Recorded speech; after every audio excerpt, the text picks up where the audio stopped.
Meus irmãos, que a paz de nosso Senhor Jesus Cristo e o amor de Maria esteja no coração de cada um de vocês. Que alegria podermos estarmos unidos, mesmo distante fisicamente, mas estamos unidos espiritualmente pela graça de Deus, através do Espírito Santo, partilhando a palavra de Deus, levando a palavra de Deus em nossos corações.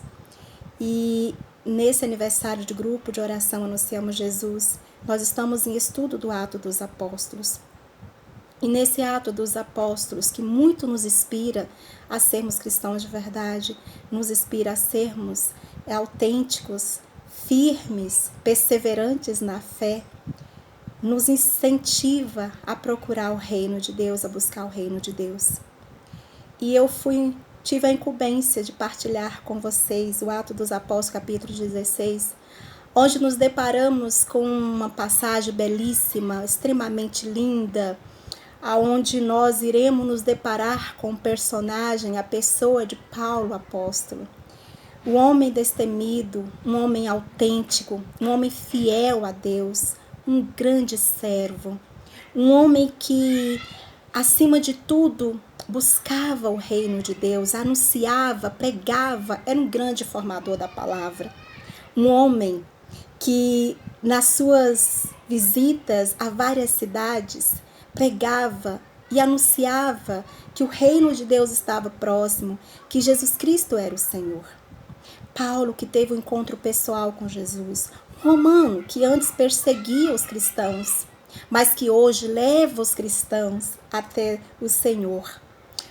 Paulo, que teve um encontro pessoal e íntimo com Jesus. E nessa intimidade com o Senhor, através do Espírito Santo, ele saía pregando a palavra de Deus, um homem dócil ao Espírito Santo. E nessas viagens, capítulo 16, Paulo encontra-se com Timóteo, um outro servo de Deus, um temente de Deus também, um homem que era muito querido pelos irmãos, filho de uma judia com um grego. E Paulo chama Timóteo a estar com ele, a segui-lo. E Timóteo obedece e vai seguir Paulo nas evangelização de cidade em cidade, como eles faziam, levando a palavra de Deus, anunciando Jesus Cristo como Senhor e Salvador da humanidade. Na docilidade do Espírito, Paulo, ele tinha trajetória, ele fazia trajetória da evangelização em cidades, mas na sua docilidade, em certo momento, ele ouvia a voz de Deus dizendo que não era para pregar naquela cidade ainda. Paulo obedecia e não pregava. Mas ele, em uma visão, uma noite, ele tem uma visão de um homem macedônio que rogava para ele, pedindo para que ele evangelizasse, para que ele fosse até a Macedônia. Paulo então chama os seus seguidores e fala que eles iriam à Macedônia. Então, chegando à Macedônia e às cidades vizinhas à Macedônia, ele chega então a Filipos, uma cidade onde eles vão permanecer por algum tempo. E no sábado ele sai para procurar, porque na época ele não tinha sinagoga para orar, como nós temos hoje a igreja para orar. Eles procuravam um lugar, se retiravam um lugar para encontrar-se pessoalmente com o Senhor, ter intimidade na oração. E geralmente era próximo a um rio. E eles vão então próximo ao rio para orar. Chegando nesse rio, à beira do rio, ele encontra várias mulheres reunidas. E entre essas mulheres está Lídia. Lídia também, que era temente a Deus, uma mulher que vendia púrpura. Ela escuta atentamente a palavra, Paulo pregando, e ela se converte ao cristianismo. Naquele momento, o Espírito Santo desce sobre Lídia e batiza, juntamente com toda a sua família. E Lídia então chega até Paulo e chama-o para ficar em sua casa, para estar com eles, né? Julgava que não fosse digna, mas ela chamou e Paulo aceitou estar na casa de Lídia. E então eles permaneceram por um bom tempo nessa cidade, evangelizando. E tinha uma mulher então, uma adivinha, que chamava naquele tempo o espírito Pitão, que era um espírito de adivinhação. E essa mulher então proclamava, gritava que eles eram um homem de Deus. E tinha alguns senhores interessados nas adivinhações dessa mulher, porque lucrava muito com isso. E Paulo então chega um dia meio que já estava entediado com essa mulher, ele então pede ao espírito para se retirar dela. E vendo então aquela cena, os senhores que lucrava com o espírito de adivinhação, eles vão fazer um motim e vão falar mal de Paulo, de Silas, e o povo volta-se então contra eles. Eles se revoltam contra Paulo e Silas. E eles levam então Paulo e Silas aos magistrados, né, que naquela época eram as autoridades maiores. As autoridades então são convencidas, são persuadidas a acreditar que realmente Paulo e Silas pregavam algo que não condiziam, que eram judeus e que não condiziam com os romanos, que não era o correto. E então os magistrados chamam um carcereiro, leva-os ao cárcere, tira suas vestes e manda açoitá-los. Eles são açoitados de tal maneira que as chagas aparecem em seus corpos. E são levados então aos cárceres, são jogados aos cárceres cheios de chagas. Silas e Paulo, mas à meia-noite, surpreendentemente, eles não reclamam, eles não murmuram. Senhor, eu sou teu servo. Como pode acontecer isso comigo? Ao contrário, eles agradecem, eles rezam, eles cantam hino de louvores, exaltando o nome do Senhor. E todos os prisioneiros naquele momento ouvem os hinos. E eles...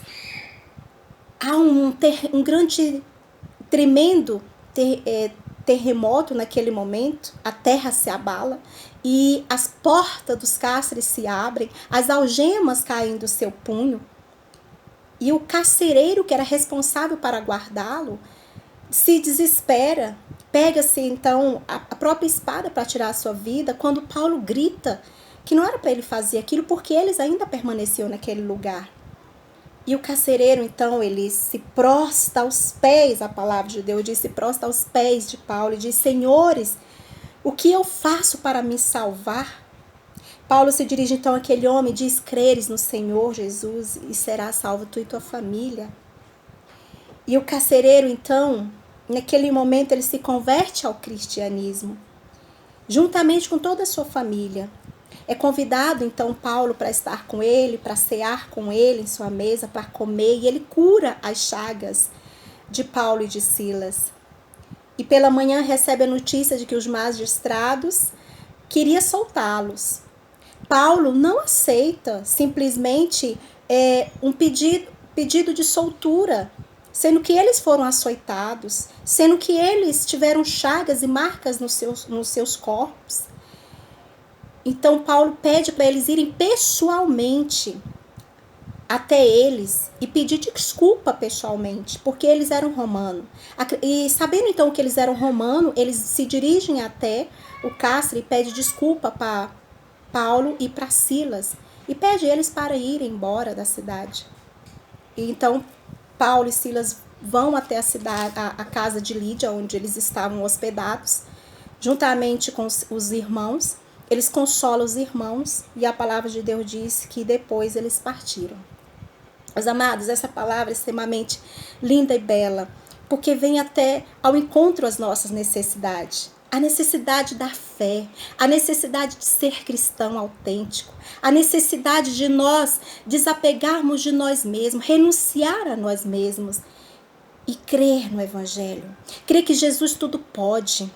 Crer que Jesus, ele é mais do que nós. Crer que nós como cristãos, nós como servos, nós somos tão pequenos, nós não somos nada, mas temos um Deus que servimos, que tudo pode em nossas vidas. Paulo, ele não se reteve a graça para si, ele não reteve o Espírito Santo para si. Paulo quis dar de graça também aquilo que ele recebeu, por isso ele andava, por isso ele viajava, para que o desejo de Paulo era que todas as pessoas conhecessem na intimidade o mesmo Jesus Cristo que ele conheceu. E era por isso que ele propagava o reino de Deus. Ele anunciava o reino de Deus. Ele formava pessoas para o reino de Deus. E ele não se tinha a fé para si, porque ele acreditava que ele servia a um Deus do impossível. Ele foi levado à Macedônia, talvez para evangelizar, evangelizou Lídia. Lídia se converteu, converteu-se o carcereiro, converteram famílias ao cristianismo. Paulo era açoitado, porque eles, ao pregar a palavra de Deus, anunciar Jesus Cristo como Senhor naquela época, eles tinham que pagar um preço muito alto, mas eles pagavam o preço alto e não reclamavam, não murmuravam. Ao contrário, confiava, esperava no Senhor. E o Senhor não os abandonaram em nenhum momento. O Senhor não te abandona, o Senhor não me abandona, mas o Senhor está zelando por nós, cuidando de nós, passo a passo, dia a dia, porque nós temos um Deus do impossível. Meus amados, a evangelização tem que estar impregnado em nós. Nós temos que ter a alegria e o prazer de evangelizar, sabendo que nós evangelizamos e servimos um Senhor que veio à terra para salvar a humanidade. Um Senhor que também foi açoitado, um Senhor que as pessoas também o negaram, mas um Senhor que cumpriu a sua missão, cumpriu a missão de salvar a humanidade. Nós que somos servos do Senhor, nós que servimos o Senhor no grupo Anunciamos Jesus em todas as partes que nós vamos, nós temos que propagar esse mesmo Jesus que tudo pode em nossas vidas. Esse Jesus que realizou um grande milagre na minha vida e na sua vida, que foi nos converter para Ele, nos chamar para Ele. E na adesão, na docilidade do Espírito, nós dizemos o nosso sim. Que o nosso sim, meu amado, permaneça para sempre. Porque um dia, assim como Paulo, contemplou a graça de Jesus Cristo, contemplou a Jerusalém Celeste, juntamente com Silas, Timóteo, que nós possamos também ser Silas, que nós possamos ser Timóteo, que nós possamos aprender com cada um desses discípulos a sermos autênticos, a sermos verdadeiros com o Senhor. Que o nosso coração seja aberto a cada dia à ação do Espírito Santo para sermos pessoas melhores todos os dias, para adquirirmos a santidade e um dia chegarmos a Jerusalém Celeste. Que Deus te abençoe, que Deus te guarde, que Deus volte para ti a sua face e que o Espírito Santo nos revele a força do alto, que emana do coração de Deus, que nós possamos a cada dia apreciar o manjar que vem do céu, através também da palavra e da Escritura de Deus, possamos crescer espiritualmente para o Senhor, para um dia chegarmos diante de Jesus e dizer: combatemos o bom combate. Que Deus te abençoe, meu amado, e que Deus te abençoe e te guarde.